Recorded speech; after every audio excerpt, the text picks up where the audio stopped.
Si de algo saben las abejas, es de flores. Hay de todo tipo y para todos los momentos. Lo importante no es solo su color, tamaño o forma, sino lo que hace sentir cada una. Y para esos sentimientos trabajan. Igual que el Banco Central, que trabaja para hacer florecer la economía y que sientas estabilidad. Para ese sentimiento de tranquilidad, para ese sentimiento de crecimiento y desarrollo, para que la primavera llegue a todos los sectores y los planes de muchos den grandes frutos. Banco Central de la República Dominicana, 75 años trabajando por una estabilidad que se siente.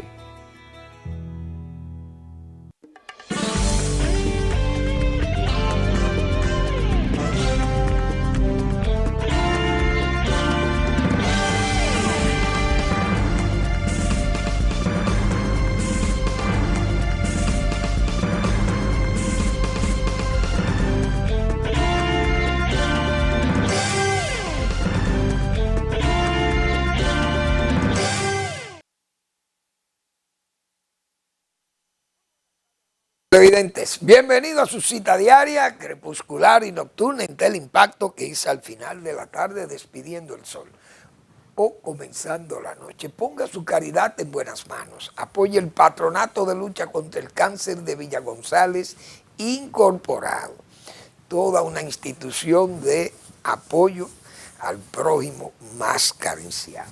809-443-8010.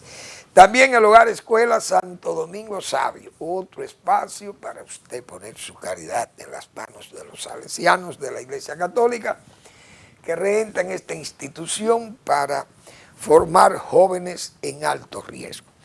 Avenida Independencia, esquina Gregorio Luperón en Santo Domingo. Bien, señores, sigue Venezuela con la incertidumbre, que no hay duda que está hoy ese pueblo recogido, aunque ya la gente comienza más o menos a dar visos de querer salir a las calles, por lo menos en la capital, en Caracas.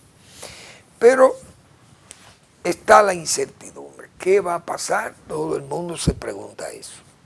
Primero porque Estados Unidos parece que solamente tenía un plan, el plan de capturar a Maduro. Muy bien, lo definíamos ayer como una filigrana. Pero está la incertidumbre política porque el trumpismo no ha hablado ni de libertad ni de democracia, decíamos nosotros ayer, y solo ha planteado que le interesa la riqueza o que le paguen lo que anteriormente se habían nacionalizado esas empresas y los capitales norteamericanos que estaban invertidos allí, no se parece que no fueron resarcidos totalmente. Aunque parece que algunos le pagaron y otros entendían que era muy poco lo que se les estaba ofreciendo y exigían más. Bueno, parece que Trump solamente se ha montado en esa especie de plutocracia, es decir, de los ricos. Vamos a defender a mis ricos, bien, o mis amigos, o mis compañeros, o mis sustentadores de la riqueza y que me han apoyado económicamente. Puede ser toda esa cosa.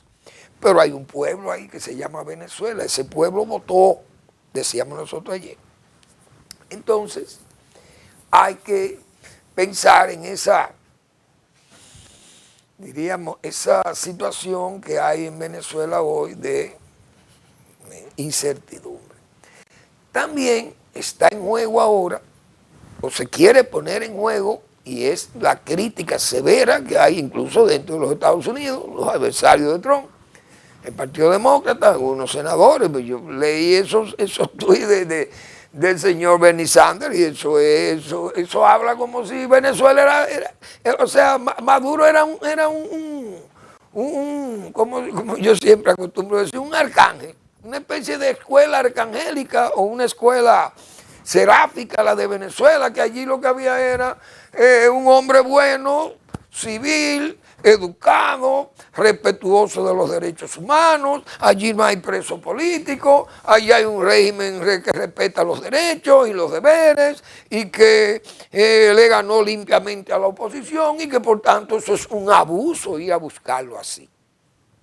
Eso es lo que han querido hacer ver los enemigos de Trump en Estados Unidos, cosa que nosotros, por lo menos, tratamos de explicarnos en la forma que lo hicimos ayer, diciendo que esa narrativa que montó el trumpismo de hacer del caso Venezuela una especie de caso, repito, legal y policial o legal y penal, es decir, no es Trump que pide a Maduro, es un fiscal que pide a Maduro, es decir, un tribunal que ha pedido a Maduro.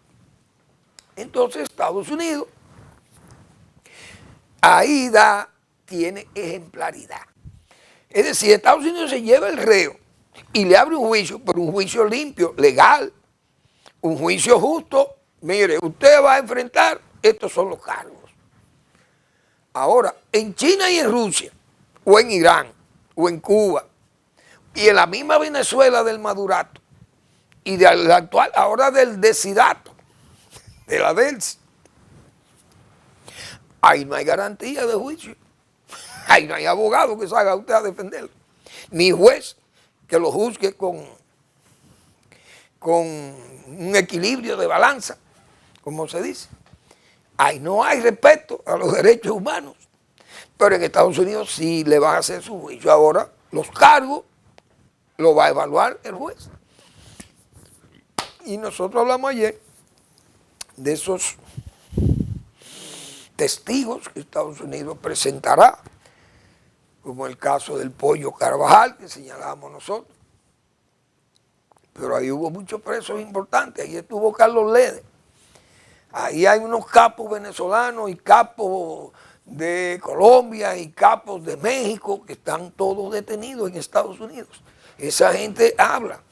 Y decíamos ayer también hasta los capitos de por aquí. Pues muy bien. Entonces, queda la parte de la legitimidad del hecho. Estados Unidos se defiende diciendo, no, yo he sacado un forajido allí, un imputado, por la vía de un juicio legal, penal, por una acción legal penal, o policial, como se le quiera llamar, o una especie de la Interpol con un brazo armado. Bien. Ahora, ¿cómo se puede la legitimidad? ¿Qué va a pasar con la legitimidad? El mundo siempre ha estado dividido en esos polos. Y uno sabe que casi es un eufemismo pedir que respeto a la soberanía y esas cosas. Se sabe eso. Y las potencias tienen sus intereses y son todos los primeros que han violado eso. Es decir, los primeros que no respetan esos valores son las mismas potencias, los mismos que están criticando a Estados Unidos. Entonces hoy yo vi un titular del periódico Hoy, que voy a tratar de que Eric, mi amigo, me trate de ponérmelo en pantalla, que me haga el favor, para yo ver. Esto, señores, miren esto, piden al Consejo de Seguridad de la ONU que condenen a Estados Unidos, condenar captura militar de Maduro. Y en esa situación podríamos decir lo siguiente: ¿ha cambiado el orden mundial? No ha cambiado el orden mundial, porque ese es el procedimiento que han usado los mismos hipócritas que hoy están ahí pidiéndole a Estados Unidos legitimidad o diciéndole que es ilegitimidad el acto que ha cometido de violación. Entonces, ¿a qué van al Consejo de Seguridad? ¿Quiénes son los del Consejo de Seguridad? Estados Unidos, Francia, Inglaterra vetan todo lo que vaya a decir Rusia y China. Pero lo va a decir hasta con razón, le va a decir, miren, chinos, suelten el Tíbet. Ustedes están secuestrando el Tíbet. Oye, el Tíbet, ¿dónde está el Dalai Lama? Que anda huyendo, que no tiene sitio allí, porque ustedes no lo permiten y ustedes se robaron esos terrenos. Ahora reclaman a Taiwán. Bien, Taiwán es de ustedes. Declaren entonces a los taiwaneses. Sería ridículo declarar a los taiwaneses como delincuentes que se robaron a Taiwán. Simple y llanamente, producto de aquella guerra civil, dividieron a China. Porque los que se mudaron a Taiwán no son vietnameses, son chinos. Lo que se llevó Chiang Kai-shek para allí son chinos. Chinos que fueron a convivir con chinos también, nacidos y criados en Formosa, como fue el caso de mi amigo ídolo, que en paz descanse, el doctor Xie. Bien, entonces China carece de fuerza moral para condenar a Estados Unidos en el Consejo de Seguridad. Rusia peor. Porque todo esto, y quiero que Eri me repita la imagen, todos estos países o líderes de izquierda comunista, la presidenta Claudia Sheinbaum minimiza riesgo de ataque militar a México, pero condena el acto. Petro le responde a Trump que tomaría las armas de nuevo si fuese necesario para defender la soberanía de Colombia. Uno sabe que eso nada más es piruetas y pólvora, ¿cómo se dice esto? Eso es pirotecnia verbal, más nada. Porque ahí las elecciones se llevan a Petro. Cuando vengan las elecciones, ahí hay una democracia. Maduro se declara inocente. Delcy Rodríguez jura como presidente. Y todo esto, Cuba y todo el mundo, hablando de que en el Consejo de Seguridad van a condenar a Estados Unidos. Pero resulta que el orden mundial sigue intacto. Porque, ¿qué fue lo que vimos en Ucrania? Yo no he visto un comunista todavía que no fuera el de Chile, Boric, que condenara la acción de Rusia sobre Ucrania y la acción de Rusia en Moldavia y la acción de Rusia en Georgia. Pero todos se quedaron callados porque son unos hipócritas, incluyendo a los comunistas dominicanos, si es que hay aquí alguien que se le pueda llamar comunista, porque son izquierdistas melódicos, izquierdistas capitalistas, viven como príncipes, sin trabajar. Eso es lo bueno del caso, que no hay un comunista que trabaje. Esa es otra. Pues bien, entonces, eso es una situación sumamente difícil. Ahora, la parte política, que es donde yo pienso que el trumpismo está fallando con Venezuela. Porque la señora Delcy Rodríguez y ese montaje que se ha querido hacer allí, eso no va a poder sostenerse si no se da una apertura democrática. Tiene que ir haciendo apertura democrática. ¿Cómo es posible que el trumpismo deje aquello que le complazcan entregándole petróleo? Mire, vengan y exploten el petróleo. Incluso las Fuerzas Armadas tan hostiles van a cuidar a los inversionistas norteamericanos, me imagino yo, le van a brindar un apoyo ¿cómo diríamos?, de cortesanos. O Estados Unidos tiene entonces que hacer como hizo aquí en 1916, cuando la ocupación del 16, ¿qué pasó? Ahí vino el capitán H, qué sé yo, que Knapp, y puso una proclama de ocupación de la República Dominicana. Metieron miles de soldados aquí, ocuparon el país 8 años, estabilizaron el país, hicieron elecciones y dejaron un gobierno civil aquí. Pero hubo una ocupación militar. Entonces, ¿cuál es el capitán Knapp que ha llegado a Venezuela? Todavía Trump no tiene a nadie. ¿Y qué control tú tienes de aquello? Ningún control. Simple y llanamente la misma amenaza que le tiene ahí. Aquella gente, la Delcy, el hermano y los demás remanentes de ese madurato chavato, si no aplican esas medidas de apertura, la oposición no puede salir ni siquiera a las calles. Nadie que se va a atrever en Venezuela a salir ni siquiera con un pañuelo del color que identifique la oposición a ese régimen. porque sería eliminado, porque son bandas de delincuentes armados. ¿Usted cree que en un país, en esas circunstancias, se tiene que hablar de que si no me dan mi petróleo, ustedes están mal conmigo? Eso no es asunto de petróleo, eso es asunto de una amenaza dura ahora a la reposición de la democracia en Venezuela. ¿Por qué? Porque esto no es un juego de plutocracia o de oplocracia. Usar las armas para coger la riqueza de Venezuela y me importa un bledo el pueblo de Venezuela. Eso no puede ser así. Y Donald Trump, para hacer eso, tiene que mandar el capitán Knapp a Venezuela con una proclama diciendo que estamos ocupando a Venezuela formalmente con un gobierno militar norteamericano como se hizo en Irak, pero hay que mandar a pedir 4 o 5 mil soldados que se perdieron en Faluya y en esa invasión.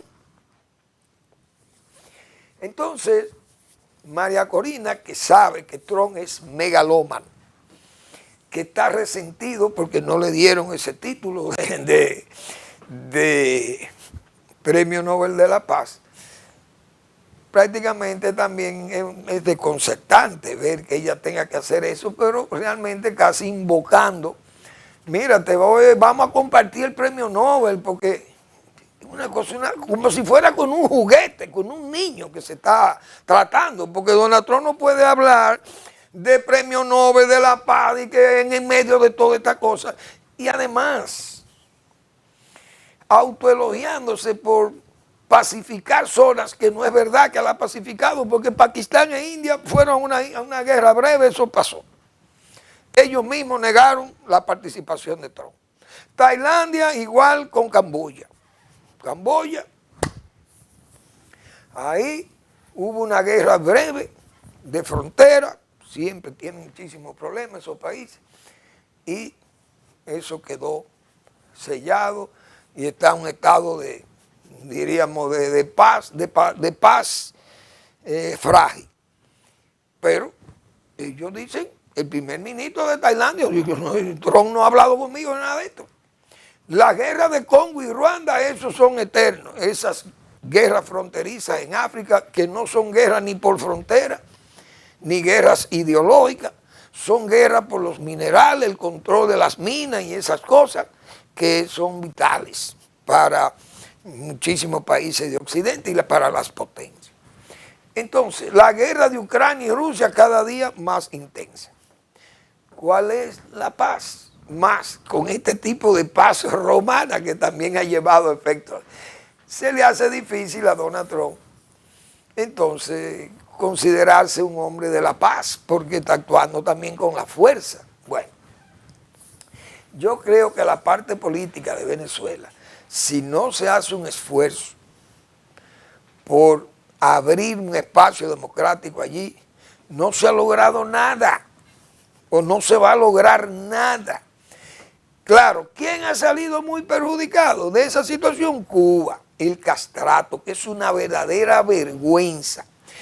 Porque siempre se dijo en todo lo que estamos bregando con estos asuntos de la ideología, y yo me cuento entre los de derecha que siempre ha observado una conducta de crítica severa a ese régimen dictatorial de Cuba y de Venezuela y todo lo que sean dictatoriales, incluyendo el de Rusia, que tiene muchísimos amigos.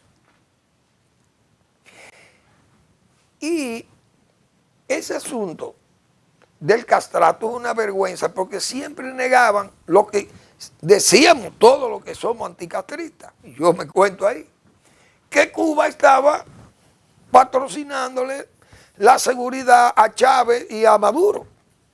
Mírenlo ahí salió demostrado. Vi una imagen de los enterramientos de los soldados caídos, un coronel ahí, que incluso un coronel muy conocido, porque siempre lo usaba el régimen para guardar las espaldas del Papa y de los visitantes distinguidos que iban a Cuba.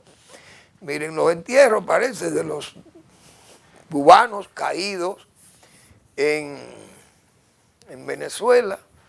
Eso parece que son ya algunos de los féretros. Bien, Entonces Cuba ha quedado evidenciado como un régimen que da asco y pena al mismo tiempo, y vergüenza.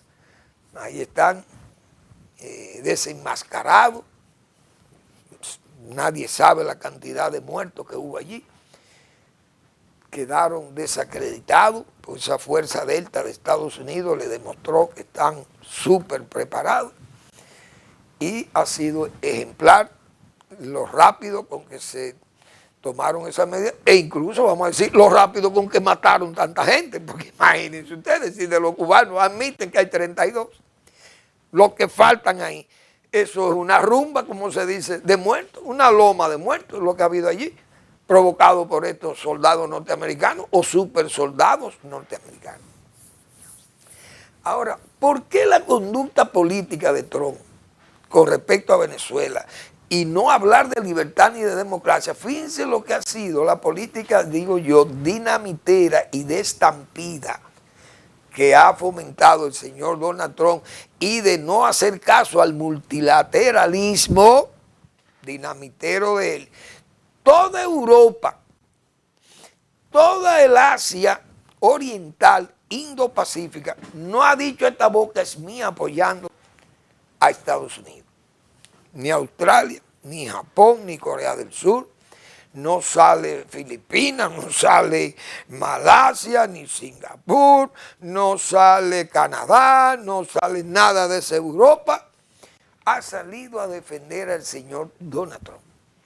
¿Por qué? Porque Donald Trump ha tenido un comportamiento muy díscolo y además cuestionable con sus verdaderos amigos, porque Estados Unidos es la estrella polar de Occidente, como se dice, es la estrella a seguir. Y si tiene un comportamiento de aislamiento y de maltrato a la Europa, a esos países Indo-Pacíficos y a Canadá, imagínense ustedes, y además amenazando a Dinamarca con el asunto de Groenlandia, se ha creado un ambiente de que ni siquiera ha salido nadie a defender la política de Trump con respecto al caso de Venezuela. No hay uno que haya salido en defensa de esa operación del señor Trump. Pero yo estoy seguro que si Trump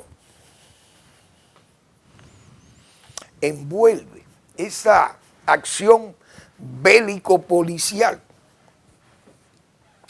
o legal penal, si la hubiera envuelto en la palabra democracia, de apertura, de expresar que Estados Unidos son sus valores, por lo que ha luchado desde que se convirtió en potencia.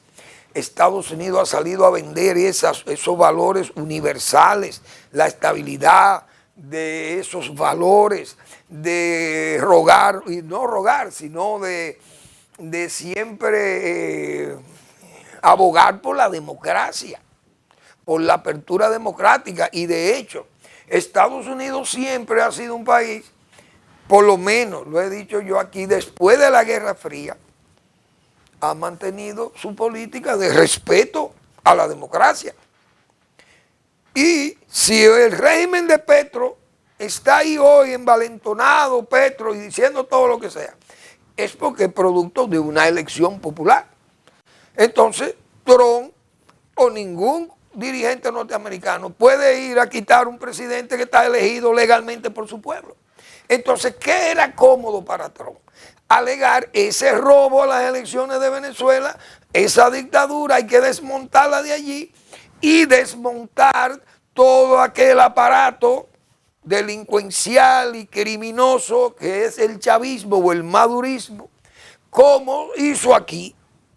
Miren, ahí están mis barcos, le dijo Balaguer a los remanentes del Trujillato. Miren mis barcos ahí, los barcos de Estados Unidos. Esos barcos me avisaron que si ustedes no quieren salir de aquí, ellos lo van a sacar a la brava. Entonces, para eso es que sirve el poder. Pero hay que vender la idea de que Estados Unidos lo que busca es la democracia y el respeto a los derechos y que el pueblo de Venezuela pueda disfrutar de sus derechos. Y al mismo tiempo que le garanticen que las empresas norteamericanas tengan el mismo trato que tienen los demás e incluso mayor, porque son los que originalmente desarrollaron esa riqueza que hoy exhibe Venezuela. Vamos a la pausa y regresamos.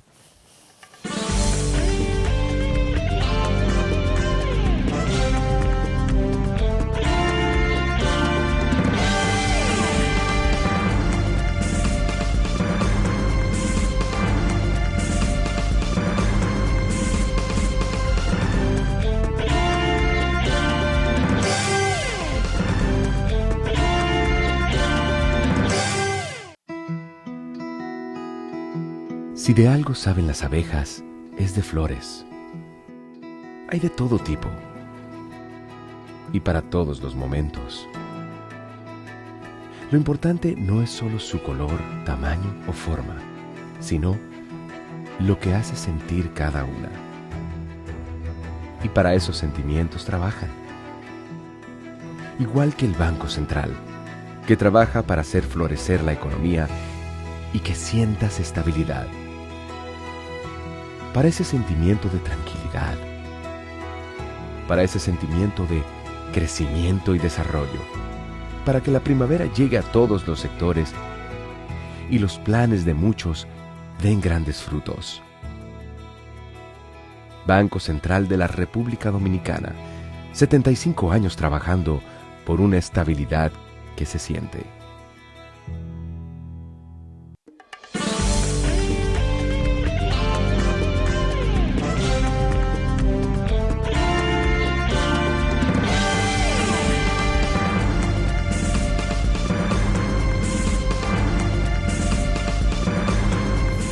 Bien, el gobierno dominicano, el presidente Luis Abinader ha reaccionado muy bien a tantas peticiones que se le hicieron de que el gobierno necesitaba una remoción, un remozamiento profundo. No es solamente quitar una gente y mandarlo para, como se dice, a la estación del desamparo, pero movilizar gente también, porque uno sabe que el presidente no se puede prender de toda su gente, sus amigos, y porque eso también, decíamos nosotros aquí, le va a crear un problema de partido y él no quiere tampoco cerrarse la puerta en su propio partido, porque no debe ser. Ahora, habrá cambios, remociones, uno u otro que son transferencias, ven tú por acá, usted por allí, usted por acá. Vimos una serie de nombramientos y de gente incluso que no es gente del partido o definido como militante del partido. Decíamos también que había que cambiar en el área agropecuaria, que cómo era posible que el presidente tuviera un líder allí del sector agropecuario, un hombre primero, ni siquiera es del sector agropecuario como técnico. Que sea un agricultor, pero eso no quiere decir que usted, porque sea un buen agricultor, ya usted tiene que ser un buen ministro. Porque usted no tiene el lenguaje o no tiene la experiencia de políticas públicas allí. Esas son cosas que tienen que resolverse con los técnicos. Bien, el presidente mostraba como cierta resistencia, decíamos, tantos 5 años con esto y camino a un 6º año con estos funcionarios que echan raíces y caminan en forma, diríamos, muy confiadamente de que ya esto es una posesión nuestra. Esto es una especie de feudo y ha temperado a los cambios y está muy bien. En agricultura ha nombrado a Oliverio Espaillá, un hombre que nosotros lo hemos ponderado mucho aquí, un técnico especialísimo, muy bueno, un productor eficientísimo, para mí el mejor productor arrocero del país, siempre activo de frente a las innovaciones tecnológicas en el cultivo, el desarrollo de los procesamientos de ese cereal, tanto en la siembra, el corte, la recolección, el secado, etcétera, etcétera. El uso de variedades de alta potencialidad genética y productiva, competitiva, etcétera, etcétera. Hoy yo espero que Oliverio tenga un desempeño eficaz, como de hecho lo debe tener, porque es una persona ya muy bien formada y ya una persona con experiencia. Muy bien. Ojalá pueda también dejar claro y poder desbrozar todo aquello que uno sabe, las torceduras y las sombras que se crean ahí en 5 años haciendo diabluras en ese ministerio, que es una especie como de mafia que se montó ahí, y él tiene que desmontar eso y al mismo tiempo también desmarcarse de eso. Tendrá que pedir, aunque sea en forma discreta, que le auditen ciertas áreas allí, que aunque no lo pida públicamente, pero que sí lo haga discretamente, pero tiene que desmarcarse de aquello. Muy bien. Vimos que el señor San Lobatón de aduana lo pasan a Industria y Comercio, a Bisonó, que está en Industria y Comercio, viene a la vivienda.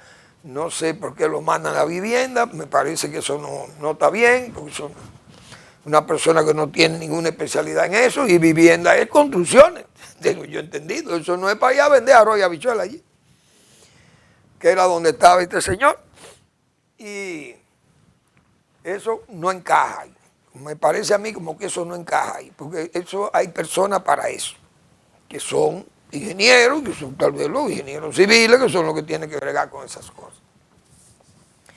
El presidente nombró al consultor jurídico ministro de Justicia.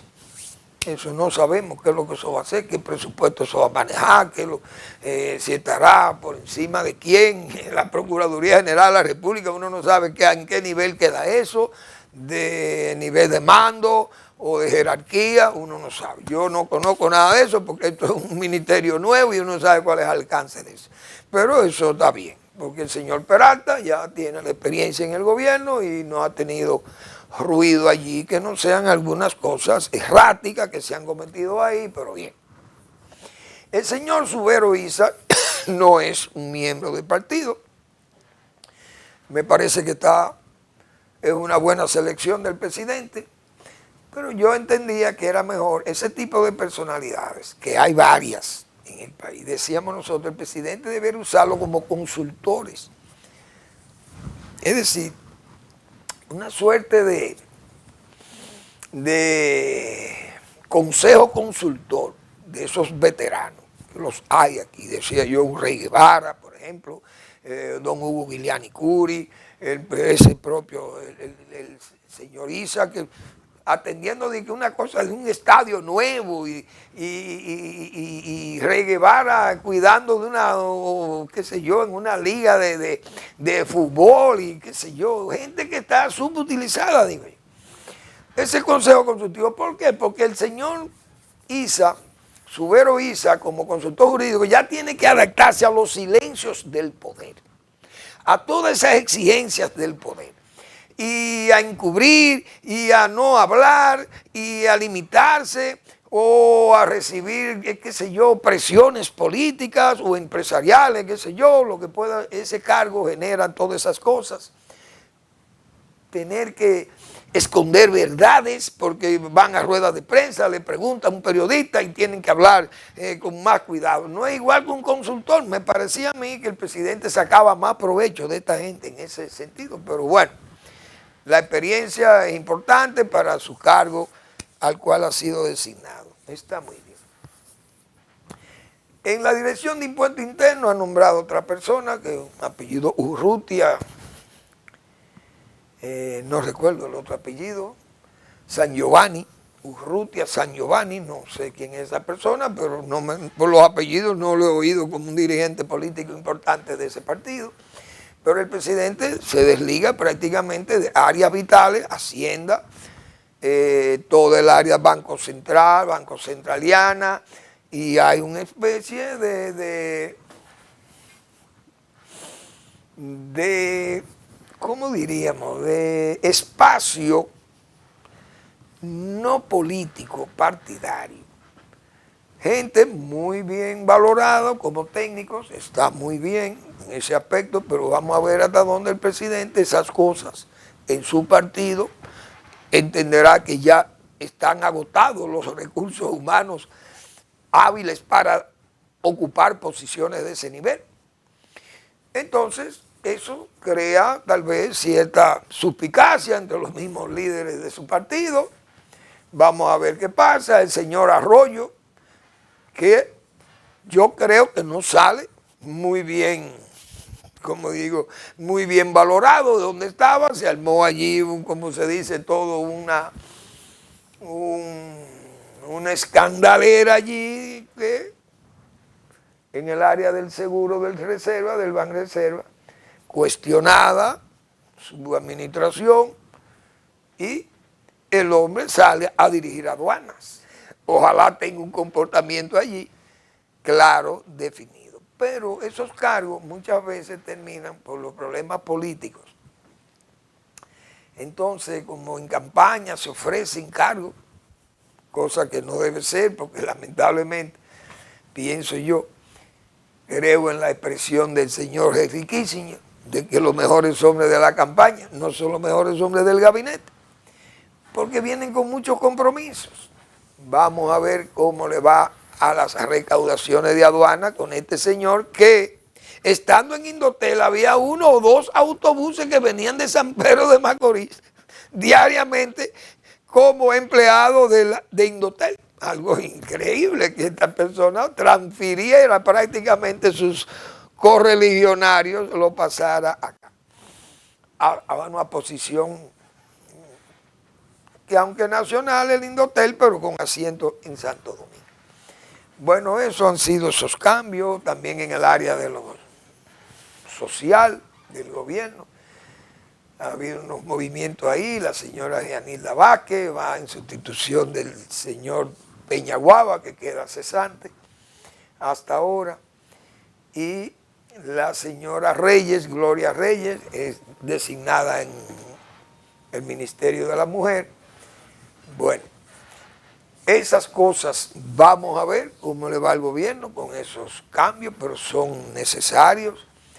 El presidente necesitaba remozar su gobierno, porque usted no puede tener gente, por ejemplo, esa área del agua, como yo he señalado tantas veces aquí. El presidente debe entender que el área del agua está en manos inseguras, inciertas. Lo hemos dicho aquí, como pasó con el agro, y los resultados del agro están ahí. Usted le pregunta a cualquiera del área agropecuaria que no esté derivando beneficio directo de ahí, y le va a decir que ahí faltan políticas, que faltan decisiones que vayan en bienestar de los productores agropecuarios. Bueno, el agua potable, el agua negra, de deposición de agua negra, y el agua de riego ha estado en manos inhábiles. Hemos dicho aquí, y ahí están los resultados. Las quejas, los errores, las faltas y culpas, y el gobierno tiene que cargar con eso. La debilidad de esos servicios. Salud pública. En salud pública no voy a decir que el ministro de Salud Pública no haya hecho tal vez el trabajo, porque esa área uno no la conoce. Yo no tengo conocimiento de ello, pero las quejas continuas y la necesidad de que se remuevan algunos cuadros allí que no han sido muy competentes en el Seguro Nacional, como es el Servicio Nacional de Salud, y los hospitales presentan muchos problemas. Entonces, el área de servicio, el gobierno ha estado mal atendido. Y el presidente, si va a hacer ahí ya todos estos cambios que está iniciándose, me imagino que en esas áreas que han dado tantos dolores de cabeza o tantas quejas, me imagino que le aplicará también el poder del decreto, porque usted no puede seguir arrastrando, un gobierno no puede seguir arrastrando esas deficiencias, esas faltas, y esas faltas se convierten en culpa. Entonces, todo aquello, junto con el problema de que el presidente sabe que tiene un déficit muy alto en su presupuesto, que aunque lo llenan con los recursos externos, pero eso tiene un límite. Y usted tiene que saber que no puede todo el tiempo estar contando con dinero fresco que viene de la bóveda extranjera, sobre la base de aprovecharse de que usted tiene allí una dirección congresual casi de títeres, que usted funciona como titiritero y mueve el títere y lo pone a decir y a levantar la mano, como dice, y a mano alzada le aprueban todas sus cosas. Eso no va a pasar así. Ahora, el gobierno, con estos cambios y alejándolo al poder político de su partido de las decisiones gubernamentales, la verdad que vamos a ver qué va a pasar, porque las candidaturas para este año tienen que irse definiendo, las precandidaturas de ese partido. Y se sabe que todos no pueden estar en cargo público, o todos tendrán o deberán estar en cargo público, porque si el presidente favorece a uno y perjudica a otro, lo deja fuera del cargo y deja a otro con el cargo, aquel va a gritar. Y eso va a traer problemas a lo interno del Partido Revolucionario Moderno o del oficialismo. Entonces tendrá que prescindir de todos para que vayan en igualdad de condiciones a competir. Pues usted no puede dejar a David Collado allí, o dejar a Yayo por ahí, al señor Lobatón, o dejar ya la vice está ahí, no tiene problema. Y la alcaldía de Santo Domingo, también la alcaldesa tiene su cargo que no lo puede remover. Pero ya hay uno que está fuera de lo que aspira, que es el señor Peñaguaba. Si los de INAPA y el de la CAS, que parece que tienen también sus aspiraciones, salen de circulación, tal vez se van a quedar también, como dicen, con un pie en el aire. Y no voy a decir que con el otro, con el abismo, como el suelo, el abismo como suelo, pero quedan fuera de,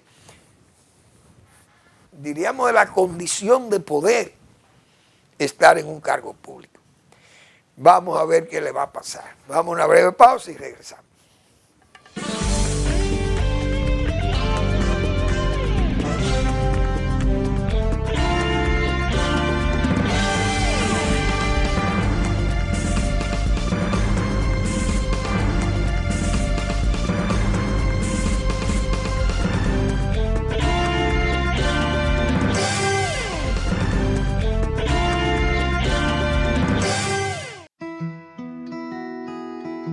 Si de algo saben las abejas, es de flores. Hay de todo tipo y para todos los momentos. Lo importante no es solo su color, tamaño o forma, sino lo que hace sentir cada una. Y para esos sentimientos trabajan. Igual que el Banco Central, que trabaja para hacer florecer la economía y que sientas estabilidad. Para ese sentimiento de tranquilidad, para ese sentimiento de crecimiento y desarrollo, para que la primavera llegue a todos los sectores y los planes de muchos den grandes frutos. Banco Central de la República Dominicana, 75 años trabajando por una estabilidad que se siente.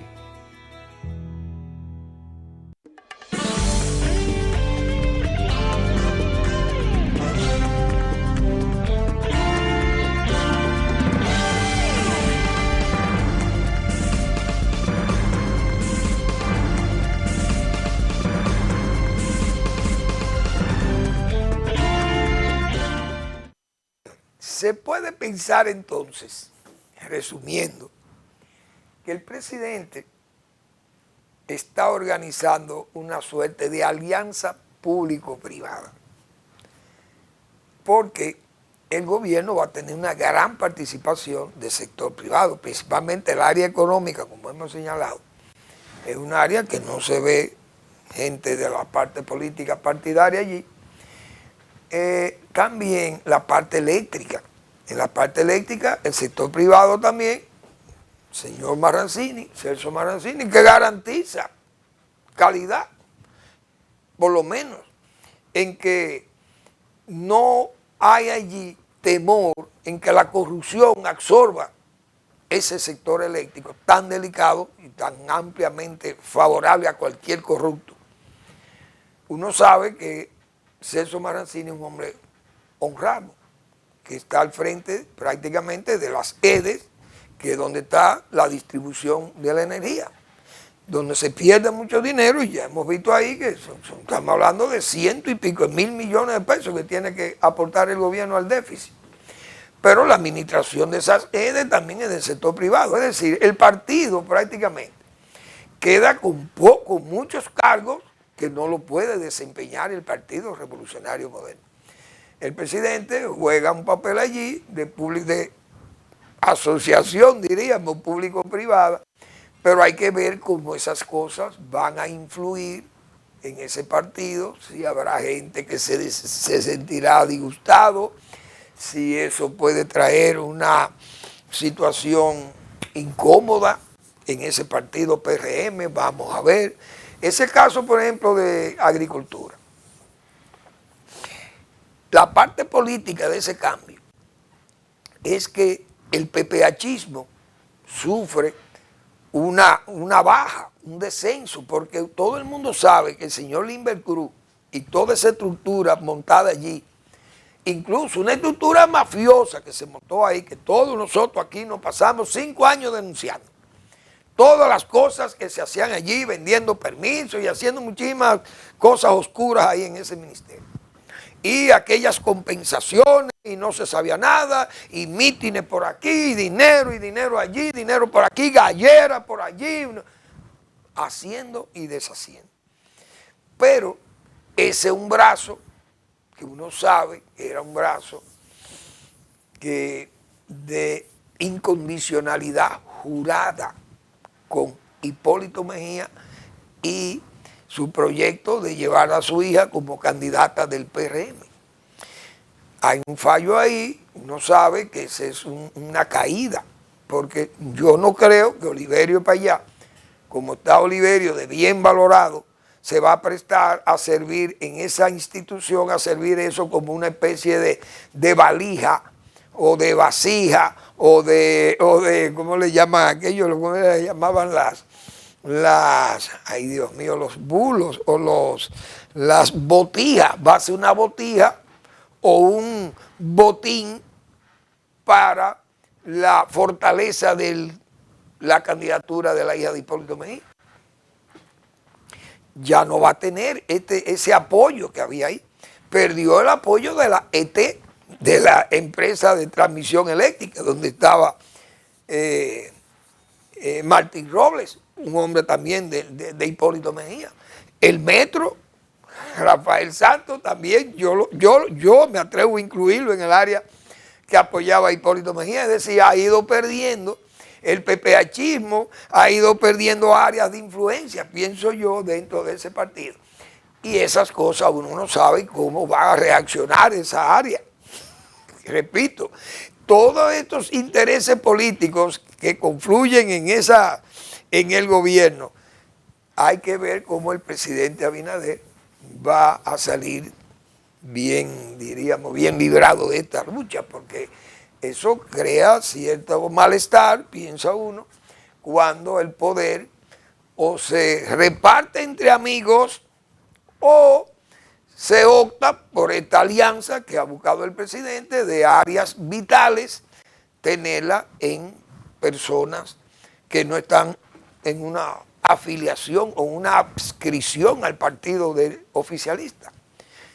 Y queda esa área del agua, repito, que es un área delicada también, y que si el presidente hace movimientos allí, tiene que hacer movimientos probablemente de ese tipo, de una alianza público-privada, buscar gente que si los hay en el partido con la capacidad, con la calidad profesional y técnica para hacer el desempeño de ellos, pues excelente. Pero si no los encuentra, tiene o que seguir con los mismos, asumiendo las faltas y culpas y los errores. Y uno sabe que entonces esa área va a ser mal atendida y el gobierno va a tener siempre reclamos y reproches por ello. Vamos a esperar. Yo creo que en esa área el presidente le es necesario remover y ojalá, repito, para bienestar de su partido, que encuentre en ese partido, encuentre gente con el nivel técnico profesional para ejercer las funciones que son tan delicadas para el área de la salud y la alimentación como es el área del agua. Vamos a esperar, no se pueden poner los, como se dice, la carreta delante de los bueyes, pero eso es lo que se ha dicho. Claro, ya temprano sabía uno todo esto. El gobierno parece que no hay discreción, porque a pesar de que se publicaron esos decretos, el primero y el segundo decreto, que fue el de la consultoría jurídica y luego el del señor Limber Cruz y ese asunto, pero ya se estaban anunciando el del señor Lobatón, San Lobatón y Bisonó, y todos ya se habían anunciado también sin haber sido emitidos. Y eso como que delata que el gobierno no tiene control, diríamos, de la privacidad de esas cosas que son propias de un gobierno que no está bien cuidado. Y eso también es muy delicado. Gracias por su atención. Nos vemos mañana en otra entrega de Al Final de la Tarde, Despidiendo el Sol o Comenzando la Noche.